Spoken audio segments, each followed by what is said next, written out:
بسم الله الرحمن الرحيم الحمد لله رب العالمين والصلاة والسلام على سيدنا رسول الله الأمين سيد الأولين والآخرين وإمام المتقين وقائد الجر المحجلين وعلى آله وصحابته والتابعين ومن تبعهم بإحسان إلى يوم الدين أما بعد السلام عليكم ورحمة الله وبركاته أيومنا الشرنقة وترجع الله سبحانه وتعالى إذن بممنتابة man karanta wannan hikima na alhikmatu tasi'ati wassalasun wanda ibnu ata'illahi sakandari yake ce la tarfa anna ila ghairihi haja huwa muriduha alayka fa kayfa yarfa'u ghayruhu ma kana lahu wadi'an man la yastati'u an yarfa'a hajatan an nafsihi fa kayfa yastati'u an yakuna laha an ghairihi rafi'an. Na'am, ibnu ata'illahi sakandari ya ce kar ka ɗauki bukatanka ka kai gurin wanda ba Allah ba. Abinda Allah ya turo maka na jarrabawa to ka yarda da wannan abin, in za ka nemi yayewa ka nema a gurin Allah. Yaya wanda ba zai iya ɗauke ma kansa damuwa ba zai iya ɗauke ma wani damuwa, fa kaifa yarfa'u ghayruhu ma kana lahu wadi'an. Yaya wanda ba Allah ba zai iya ɗauke abin da Allah ya ƙaddara. Wanda baya da ikon ya ɗauke ma kansa damuwa to ai kuwa ba zai iya ɗauke ma wani damuwa ba. Wannan hikima tana ɗauke da nuna wa mutum tsayuwa a gurin Allah da dogara da Allah da yarda da Allah da kuma neman komai a gurin Allah. Ma'ana dai la mani alima a ata wala mu'tiya lima mana, abinda Allah ya bayar babu wanda zai hana, abinda Allah ya hana babu wanda zai bayar. In kana cikin damuwa ka tsaya a gun Allah, ka nema a gurin Allah, ka yi naciya a kofan Allah, ka kyautata zato ga Allahu subhanahu wa ta'ala akan shi ne zai iya baka kuma shi ne zai iya ɗauke maka, kamar yanda manzon Allah sallallahu alaihi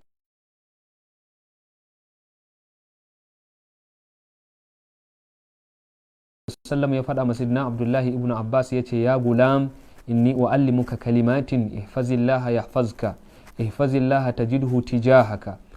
Ya kai yaro dan sanar da kai wasu kalmomi, ka kiyaye Allah sai Allah ubangiji ya kiyaye ka, ka kiyaye Allah sai ka samu Allah a gabanka duk cikin al'amuranka. A can cikin hadisin yake ce ka sani da dukkanin halittu da su taru domin su amfane ka da wani abu, lan yanfa'uka illa bi shay'in qad katabahu Allahu alaik. Ba za su iya amfananka da komai ba sai abin da Allah ya rubuta maka. Walau ijtama'u ala ay yadurruka bi shay lan yadurruka illa bi shay'in qad katabahu Allahu alayk. Da su taru domin su cutar da kai ba za su iya cutar da kai da komai ba sai da abin da Allah ubangiji ya rubuta maka. To wannan yana nuna maka kar ka dauki bukatan da a gurin Allah zaka nemi ne shi zai iya warwarewa, ba zai iya ba. Domin abinda Allah ya hukunta to wanda ba Allah ba, halittan Allah bai isa ya ɗauki abinda Allah ya hukunta ba. Sannan shi wannan halittan da kake son ka nema a gurinsa ɗin, shi ma Allah Ubangiji ne yake juya al'amarinsa, baya da ikon da zai iya ɗauke ma kansa wani abu, don haka yaya zai yi ya iya ɗauke maka abinda Allah Ubangiji ya ƙaddara maka. Ma'ana ala ayi hal ka fawwada al'amarin kama Allah wa ufawwidu amri ila Allah inna Allah basirun bil ibad. Ala ayi hal ka dogara da Allah, wa alallahi falyatawakkalul mu'minun, mu'mine su dogara da Allah. A kowane hali ka tsaya a kofan Allah. Idan ka tsaya a kofan Allah, Allah shine zai baka, Allah shine zai hana ka, Allah shine zai yaye maka, Allah shi zai dauke maka. Duk abin da yake damun ka magani shi yana gurin Allah subhanahu wata'ala. Saboda haka ne manzon Allah sallallahu alaihi wasallama ya faɗi a cikin hadisin Abdullahi ibn Mas'ud radiyallahu anhu. Manzan Allah ce salullaha min fadlihi fa inna Allah yuhibbu an yus'ala wa afdalul ibada intizarul faraj.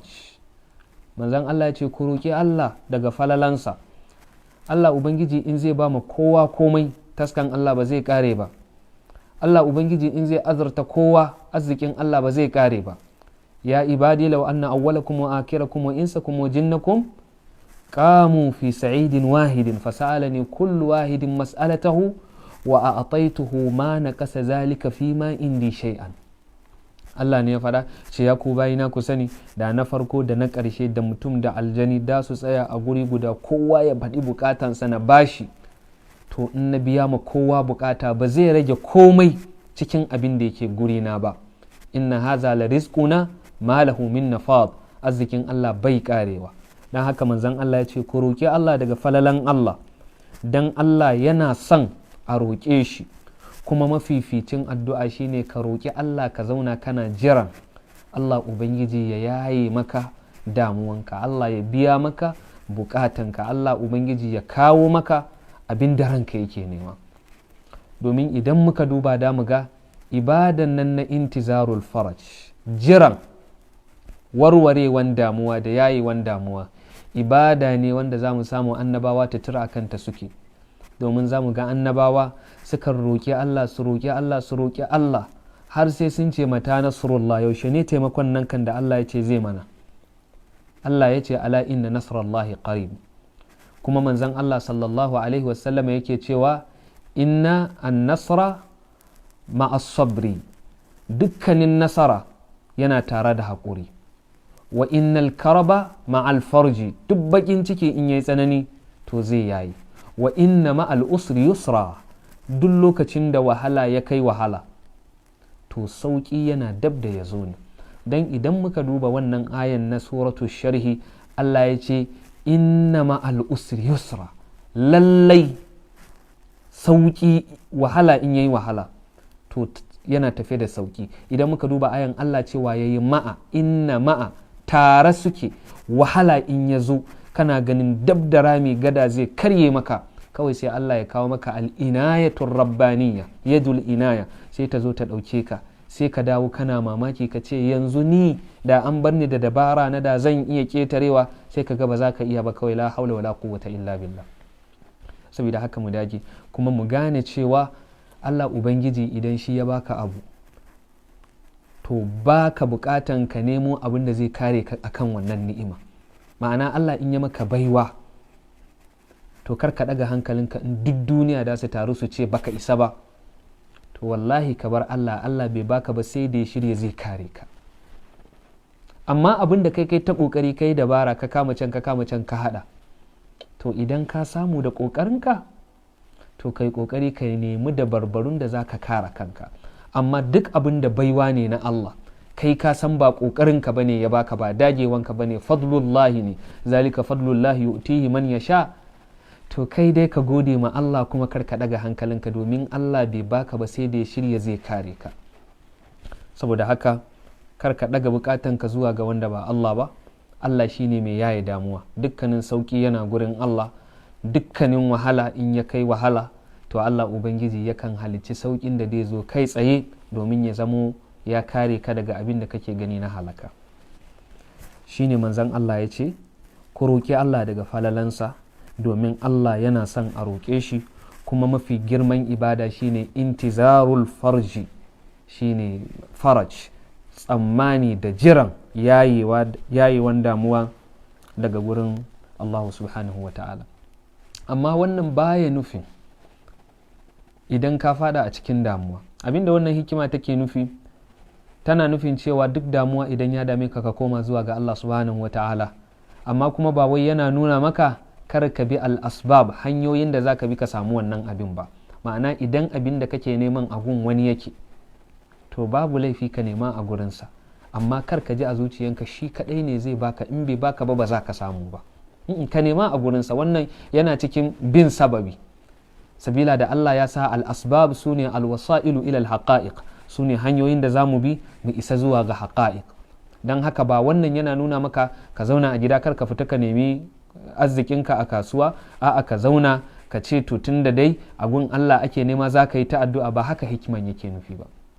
Dan idan muka duba wannan abu guda biyu, bin sababi da kuma jiran Allah ya kawo baiwansa, za mu samu cikin sayyidatuna Maryamul Azra, mahaifiyan Annabi Isa alaihi salam. Tana karama, duk lokacin da Annabi Zakariya ya shiga gurinta sai ya ga kawai an kawo mata kayan marmari daga aljanna iri-iri. كلما دخل عليها زكريا المحراب وجد عندها رزقا قال يا مريم أنى لك هذا قالت هو من عند الله إن الله يرزق من يشاء بغير حساب. duk lokacin da ya shiga sai ya ga kayan marmari iri-iri wanda babu su a yankinsu, wanda ba a samun su a wannan lokacin, sai ga gashi nan a tare, sai ce daga ina, wa ya kawo miki wannan? Sai ta ce daga Allah ne. Allah yana ba wa mutum babu lissafi. Kaga wannan fadlun min Allah kenan, tana zaune ake kawowa. Amma lokacin da take fama da naƙuda, lokacin da mala'ika Jibrilu alaihi salam ya hura mata ruhin nan da Allah ya ce a hura mata na annabi Isa, sai Allah ya ce mata fahuzzi ilaiki bi jiz'in nakhla tusaqitu alayki ko tasaqatu alayki rutaban janiya, ki girgiza. Kaga a lokacin ba a kawo kayan marmarin an saka a gabanta ba, sai aka ce ki girgiza bishiyan nan ku tittire dai sako ya fado ki ci shi. fakuli washrabi wa qarri aina fa imma tarayanna min al-bashari ahdan faquli inni nazartu lir-rahmani sawma falan ukallima al-yawma insiya. Ki ci ki sha ki kwantar da hankalinki, duk wanda kika hadu da shi ki ce ke yau kina azumin magana, ba za ki yi magana ba wanda za ki yi magana da shi. To haka wannan kaga akwai bin al-asbab, sannan kuma akwai at-tawakkul, dogaro ga Allah subhanahu wa ta'ala. Don haka kar mutum ya hada su biyu ya ce a'a shi kawai zai yi ta addu'a ba zai fita ya nema ba, ko ka ga wanda ake neman abu a gurinsa ka ce kai zaka zauna ka roki Allah shi wannan din zai taso ya kawo maka. To wannan dai ko ana akwai wannan matsayin ma, to kai baka kai wannan matsayin ba. na'am. Al-hikmatu al-arba'un, hikima na 40. إن لم تحسن زنك به لأجل حسن وصفه فحسن زنك به لأجل معاملته معك، فهل عودك إلا حسنا وهل أصدى إليك إلا مننا. نعم. ابن عطاء الله سكندري يتي إن بك كيوت تزتو مع الله با سبيلا دي كيوتاوان زتو سبيل كياواوان صفوفين الله, to ka kyautata zato ma Allah sabila da kyakkyawan mu'amalan da yake yi maka. Domin in ka kalli kanka za ka ga babu abin da Allah ya misanya maka sai kyautayi, kuma ba abin da Allah ya baka sai gwababan kyautan da kai da ƙarfinka da dabaranka baka kai ka samu wannan abin ba. Wannan yana babin kyautata zato ma Allah. Kyautata zato ma Allah yana babin yaƙini, yana daga cikin yaƙini wanda Allah yake bayarwa ma ibaduhul muqarrabun. Yaqini kuma kashi uku ne, akwai haqqul yaqin, akwai ainul yaqin, akwai ilmul yaqin. Ilmul yaqin shine a farko, sai ainul yaqin shine na biyu, sai haqqul yaqin shine na uku. To kyautata zato ma Allah, abinda kyautata zato yake nufi ga Allah shine kar kana yin wasu wasi, kana munanan zato ma Allah, kana ganin kaman wani abu da ya same ka, kana tsoron ficanka, kana tunanin nan gaba yaya dan zamo, kana tsoron talauci, kana tsoron wani zai iya gamawa da kai ya halaka ka, to kana mummunan zato ne ma Allah. Saboda Allah Ubangiji hatta maniyin da ya fito daga mahaifinka ya shiga mahaifiyarka, a cikinsa akwai ƙwayoyi na ɗan adam sama da miliyan, amma Allah ya zaɓe ka kai kaɗai, sauran ya watsar da su. Kai ka zo duniya, sannan da ka zo duniya wasu a gurin naƙuda ana mutuwa, uwan ta mutu ɗan ya mutu, amma a gurin naƙuda ka fito lafiyan ka kalau, watan ka 9, baka san yadda kake ci ba, baka san yadda kake sha ba, ba kai kake nemowa ka ci ba, Allah ya tsara maka. In an tambaye ka ta ina kake ci baka sani ba. A yanzu haka da a tambaye ka wani irin rayuwa ka yi a cikin mahaifiyanka, ba za ka iya ba da labari ba, kuma kai ka san a wannan lokacin baka da dabara, baka da hikima, baka da wayo, amma Allah yana azurta ka da arziki bai yanke maka ba. Sannan ka taso kana karami, Allah ya barka ka girma, to sai da ka girma ne kai wayo za ka fara yin ma Allah sharaɗi akan abin da kake so ma kanka? Ka haƙura mana. Allahn da ya tsara rayuwanka tun daga mahaifa, to bai fito da kai duniya ba sai da ya tsara makomanka har ƙarshe. Ka tsaya a gurin Allah, ka yarda da Allah, ka amince da Allah, ka kyautata zato ma Allah. Inna Allah basirun bil ibad. Allah yana kallon bayi, Allah ya tsara wa bayi arzikinsu, kuma ba za ka iya canja abin da Allah ya tsara maka da wani abin da kai kake so a cikin ranka ba. Saboda haka ka kyautata zato ma Allah. In baka kyautata zato ma Allah saboda shi ar-Rahman bane, baka kyautata zato ma Allah saboda shi ar-Rahim bane, baka kyautata zato ma Allah sabila da shi al-Mu'minu bane, to ya kamata ka kyautata zato ma Allah sabila da irin kyakkyawan mu'amalan da Allah yake yi maka. Ka yi laifi, ya baka. Ka yi laifi ka tuba ya yafe maka. Ka yi laifi ka zo gurinsa ya ce babu komai, an rufe shafin. Domin a ƙa'idan ɗan adam idan ka masa laifi to zai iya yafe maka amma ba zai yarda da kai ba. Amma da za ka yi ma Allah laifi sau 1000 ka zo gurin Allah ka nemi yafiyansa, shi kuma Allah yana haba-haba yana maza-maza da zuwanka. A ƙa'idan ɗan adam in ya baka yau, gobe ka zo ya baka, jibi ka zo, to gata in ka zo zai turɓuna fiskansa. In ka ƙwanƙwasa ƙofansa ba zai buɗe ba kila. Amma Allah ka zo yanzu ya baka, gobe ka zo, shi so yake yi ka roƙe shi ya baka. To ashe Allah kyautansa ba mai ƙarewa ba ne.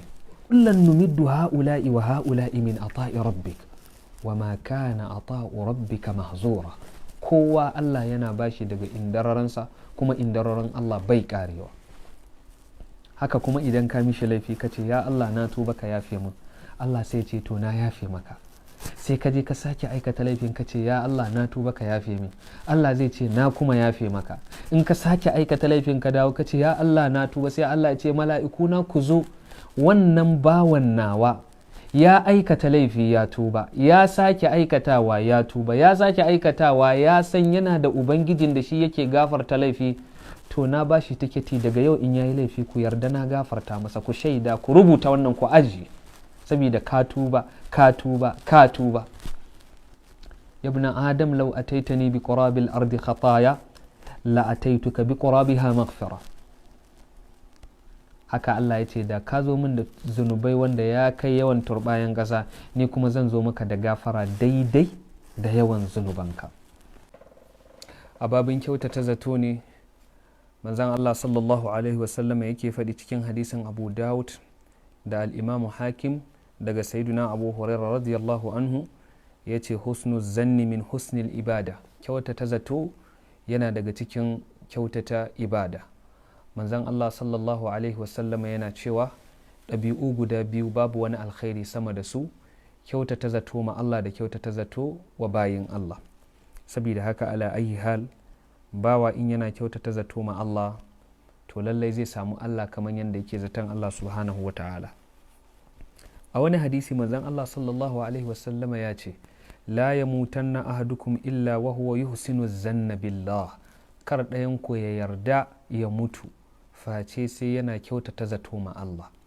Ma'ana mutum in mutuwa ya zo masa to yana kyautata zaton cewa Allah Ubangiji zai gafarta zunubansa, Allah zai gafarta kurakuransa, Allah zai kyautata bayansa, ya zamanto yana tsammanin abin da ke gurin Allah ya fi abin da ke duniya. Kar ɗayanku ya mutu face sai yana kyautata zato ma Allah subhanahu wa ta'ala. Babu zunubin da ya fi ƙarfin Allah ya gafarta, kuma babu laifin da ya fi ƙarfin Allah Ubangiji ya shafe shi. Al-hikmatul wahidati wal arba'un. Al-ajabu kullul ajab mimman yahrubu mimma lam fikaka anhu wa yatlubu ma la baqa'a lahu ma'ahu fa innaha la ta'mal absar walakin ta'mal qulubul lati fi sudur. Al-ajabu kullul ajab, mamaki duk iya mamaki ya isa, mimman yahrubu mimma lam fikaka lahu anhu, daga mutumin da yake guduwa ma abin da ba makawa sai wannan abin ya same shi. Wa yatlubu ma la baqa'a lahu ma'ahu, yana neman abin da kuma ba zai wanzu tare da shi ba. Fa innaha la ta'mal absar, ido bai makanta. Makanta shine makantan zuciya, ma'ana makanta ba shine makantan fiska ba, shine makanta shine makantan zuciya. Abinda wannan hikima yake nuna mana shine dan adam kullum yana tsoron mutuwa. Mutuwan nan kuma babu maraba sai an mutu, ba makawa sai an mutu. To dan me mutum zai yi ta tsoro? Ya kyautata ayyukansa domin ya dace da kyakkyawan ƙarshe shine yafi masa akan tsorace ma abin da ba makawa. Sannan kuma abin mamaki mutum yana neman abin da ba zai wanzu tare da shi ba. Abin da ka san duk yadda ka tara ka dage a kansa, to wata rana za ka bar wannan abin ma wasu daban su gada su gaje shi, daga ƙarshe kuma Allah ya zo ya gaje gaba ɗaya. Inna nahnu narisul arda wa man alaiha wa ilaina ruja'un. Allah shi zai gaje ƙasa, ya gaje duk abin da ke cikin ƙasa, duk halittu su koma zuwa ga Allah. ɗan adam a duk rana ana jarabtansa da abu guda uku. Na farko, duk rana rayuwansa yana raguwa, amma za ka ga mutum baya damuwa akan rayuwansa da yake raguwa, amma idan kudinsa ya ragu ko ya yi asarar dukiya zai ɗaga hankalinsa ya shiga damuwa. Amma duk sakan in ya shige rayuwanka ƙarewa yake yi, kana kusanta da kabarinka amma baka damuwa. Jarrabawa na farko kenan. Rayuwanka yana ƙarewa amma baka damuwa. Damuwanka idan kudinka ya lalace ne ko ka yi asarar dukiyanka ko baka samu wani abu ba. Sannan jarrabawa na biyu, kullum mutum yana cin arzikin Allah amma baya hisabi ma kansa akan wannan arzikin. Idan halal ka ci za a maka hisabi a kai. Summa latus'alunna yawma izin anin na'im.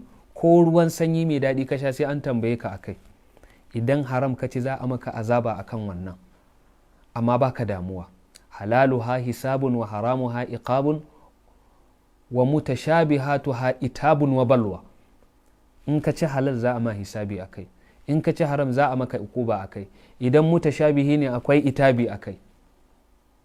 Sannan jarrabawa na uku, ɗan adam a kullum yana damuwa da duniya, bayan zai mutu ya bar wannan duniya, amma baya damuwa da lahira. Bayan lahiran nan zai koma kuma nan zai je ya dawwama. To kaga asara ya kai asara, mutum ya zama ya zaɓi abin da zai ƙare akan abin da zai dawwama, ya zaɓi abin da ƙasƙancacce ne akan abin da shine maɗaukaki, ya zaɓi rayuwa na kusa-kusa akan rayuwan da bai ƙarewa. Saboda haka akwai abubuwan da ya kamata mu wa'azantu a cikinsu dangane da rayuwa, kar mu ɗaga hankalinmu akan wani abu na duniya. Idan muka saka tunaninmu akan al'amuran duniya za mu ga abu ne mai sauƙi. Kwanakin ba su da yawa, za su zo su shuɗe su ƙare, kowa ma ya je ya tarar da abin da ya aikata. Ƙaddara a zuciyanka za a kawo maka nan da shekara 200 a dawo maka da duniya, ka dai san nan da shekara 200 da mu da 'ya'yanmu da jikokinmu duk mun mutu, da gidajenmu da duk abin da muka mallaka wasu ne suka mallaka, wasu mutane daban, kila ma ba su san sunanmu ba. Ƙasan da muke kai da ƙasan wasu ne, amma yanzu mun zo mun gaji ƙasan. Za kuma mu bari nan da shekara 200 da gidajenmu da duk abin da muka mallaka, sunan kama kila ba za a iya tunawa ba, an mance da kai. An shiga sabon rayuwa, an shiga sabon zamani. Motocinka da duk abin da kake da shi kila ma ba su ake yayi ba a wannan lokacin. Saboda haka sai ka ga in kana auna wannan tunanin, kashi 99 na damuwan da kake a kan duniya za ka raunata zuciyanka ka haƙura, saboda rayuwar duniya gaba ɗayan shi rayuwar ruɗi ne. Saboda haka wannan hikima yana nuna mana kar mu ɗaga hankalinmu a kan duniya, takaitaccen abu ne. Kar mu ji tsoron mutuwa, ba makawa za mu mutu. Mu nemi yardan Allah, shine abin da Allah yake nema a gurinmu. Al'ajabu kullu al'ajab mimman ya harubu mimma lam fikaka lahu anhu. Babban abin mamaki, mutum yana gudu ga abin da ba makawa sai wannan abin ya same shi. Wa yadlubu ma la baqa'a lahu ma'ahu. Ya nemi abin da ba zai tabbata tare da shi ba. Duk abin da ka nema a duniya ba zai tabbata tare da kai ba. Haka dai za a bari, wasu ma su zo su bari, wasu ma su zo su bari, wasu ma su zo su bari, haka har Allah ya gaje kasan gaba daya, ya gaje abin da yake kasan gaba daya. Saboda haka babu tashin hankali. Makantan zuciya shine zai sa ka mance da lahiranka, ka rafkana kana neman duniyan da gobe za ka barta ko jibi ko gata. Kaddara ma a maka tsawon ran za ka mutu, walau ishta alfan summa alfaini ba'daha fala budda min yawmin tasiru ila alqabri. Da za ka rayu shekara 1000, a ƙara maka 2000 bayan 1000 kenan, za ka mutu, za ka shiga kabari. Allah ya kiyaye mu, Allah ya mana kyakkyawan ƙarshe. Al-hikmatu thaniyati wal arba'un la tarhal min kaunin ila kaunin fatakuna kahimarin raha yasiru wal makanu allazi irtahala minhu ilayhi ولكن ارحل من الأكوان إلى المكون وأن إلى ربك المنتهى وانظر إلى قوله صلى الله عليه وسلم فمن كانت هجرته إلى الله ورسوله فهجرته إلى الله ورسوله ومن كانت هجرته إلى دنيا يصيبها أو امرأة يتزوجها فهجرته إلى ما هاجر إليه فافهم قوله عليه الصلاة والسلام وتأمل هذا الأمر إن كنت ذا فهم والسلام.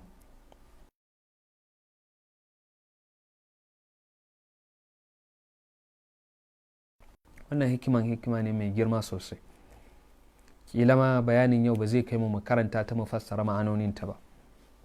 la tarhal min kaunin ila kaunin fatakuna ka himarin raha, kar damuwan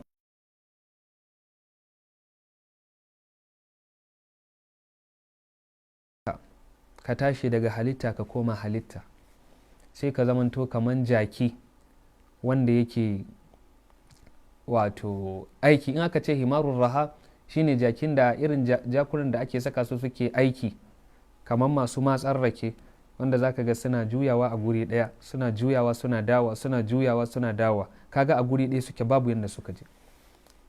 ko jakin da yake aiki daga gida ya ɗauko kaya ya je gona ya dawo haka.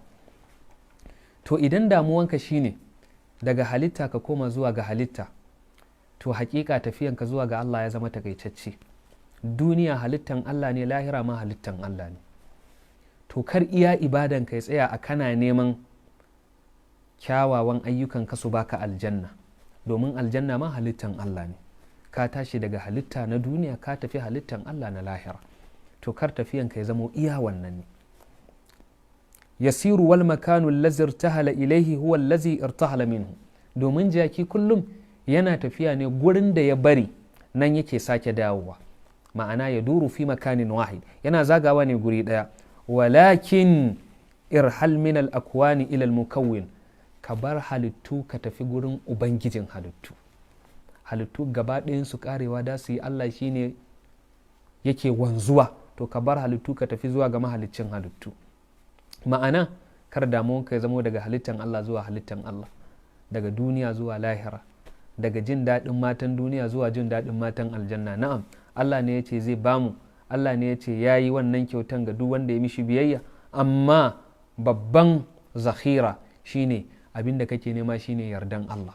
wa ridwanu min Allahi akbar, yardan Allah shine fi komai. bayan an shigar da 'yan aljanna aljanna, an shigar da 'yan wuta wuta, 'yan aljanna za su na murna, suna ce mun gode maka Allah, ka cika alkawari, baka rage komai ba, ka ƙara mana, ka bamu, ka shigar da mu aljanna. Allah sai ya ce kuna son na baku abin da ya fi aljanna? sai suna mamaki su ce Allah akwai abin da ya fi aljanna? shin ka halicci abin da ya fi aljanna? Allah sai ya ce halaltu lakum ridwani falan askhata alaikum abadan, na yarda da ku, tsakani na da ku babu fushi har abada. na yarda da ku babu fushi tsakani na da ku har abada. to yardan Allah ya fi aljanna girma, yardan Allah ya fi aljanna tsada. shine ya ce wa anna ila rabbikal muntaha, ƙurewan tafiya yana gurin Allah ne. duk tafiyan da za ka yi in baka iso gurin Allah ba, to da sauran tafiya, baka je ko ina ba. wanzuru ila qawlihi sallallahu alaihi wasallam, ka dubi maganan manzon Allah sallallahu alaihi wasallama da ya ce faman kanat hijratuhu ila Allah wa rasulihi, wanda yayi hijira zuwa ga Allah da manzon Allah, fa hijratuhu ila Allah wa rasulihi, zai isa gurin Allah da manzon Allah. ma'ana wanda ya bar abu saboda Allah, to zai samu Allah. wanda yayi aiki saboda Allah zai samu Allah. amma wa man kanat hijratuhu ila duniya, wanda yayi hijira ne zuwa ga duniya dan neman duniya ko dan jin daɗin duniya, yusibuha zai samu,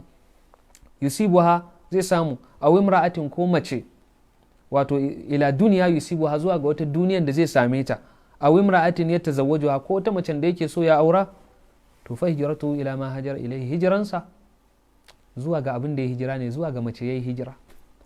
Abin da wannan hikima yake so ya nuna mana shine idan aiki ma Allah kai, to Allah ya karbi aikin kuma naso. amma idan aikin kayi ne dan wani daɗi da kake so ka ji, hazzun nafsi, to shikenan wannan daɗin shi zaka je ka samu. dan haka wannan yana nuna maka ikhlasul amali lillahi ta'ala awwalan, ka tsarkake aikin kama Allah, ya zamanto yardan Allah kake nema ba dan wani abu ba, kana bautan Allah ne dan Allah ya cancanta a bauta masa, dan Allah shi ya halicce ka, dan Allah shine allazi kalakaka fasawwaka wa adalak, shine ya halicce ka, ya daidaita ka, ya tsara ka fi ayi suratin ma sha'a rakkabak, ya jera ka yadda yake so. Saboda haka Allah ya cancanta ka bauta masa.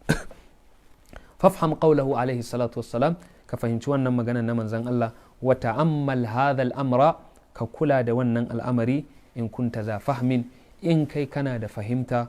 Wassalam, ibn Ata'illahi Sakandari ya ce wassalam.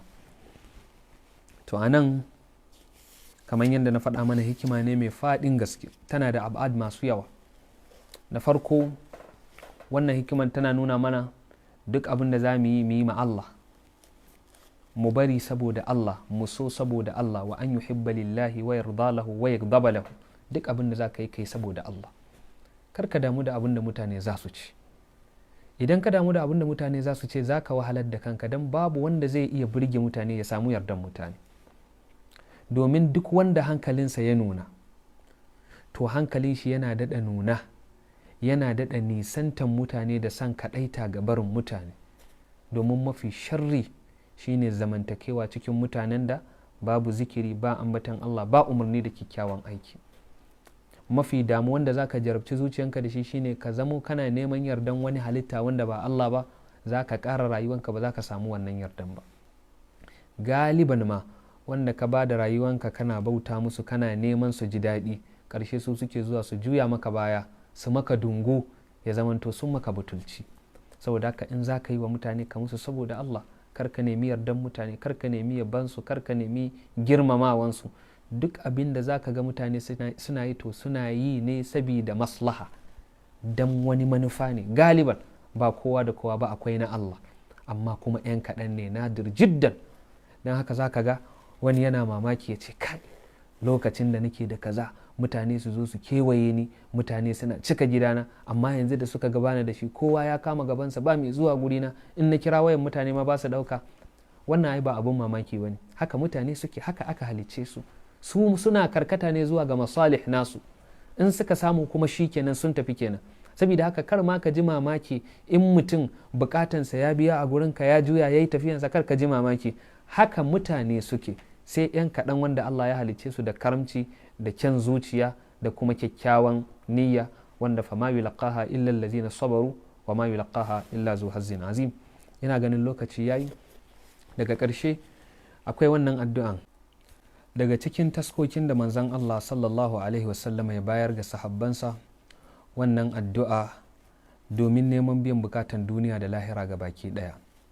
Manzon Allah sallallahu alaihi wasallam ya ce, idan ɗayanku yana da bukata, ya yi alola, ya yi nafila raka'a biyu, bayan ya yi nafila raka'a biyu, ya yi yabo ma Allah, sannan ya yi salati ma annabi Muhammad sallallahu alaihi wasallam, sannan ya ɗaga hannunsa ya ce, la ilaha illallahu rabbul arshil azim, la ilaha illallahu rabbus samawati wa rabbul ardi wa rabbul arshil karim. Allahumma inni as'aluka mujibati rahmatik wa azaima magfiratik wassalamata min kulli ismin wal ganimata min kulli birrin wal fawza bil jannati wan najata minan nar.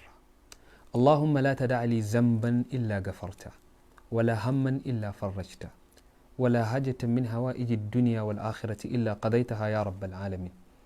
Sai mutum ya ambaci bukatunsa, sannan ya rufe da salatin annabi Muhammad sallallahu alaihi wasallam.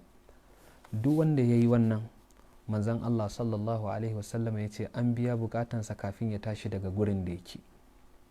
Saboda haka Allah ubangiji ya gafarta mana, Allah ya karbi ibadunmu. Da mu tsaya a nan, fa subhanaka allahumma rabbana wa bihamdika nashhadu an la ilaha illa anta nastaghfiruka wa natubu ilaik. Allahumma salli ala sayyidina Muhammad al-Fatih al-Khatim wa ala alihi haqqa qadrihi wa miqdarihi al-azim. Assalamu alaikum wa rahmatullahi wa barakatuh.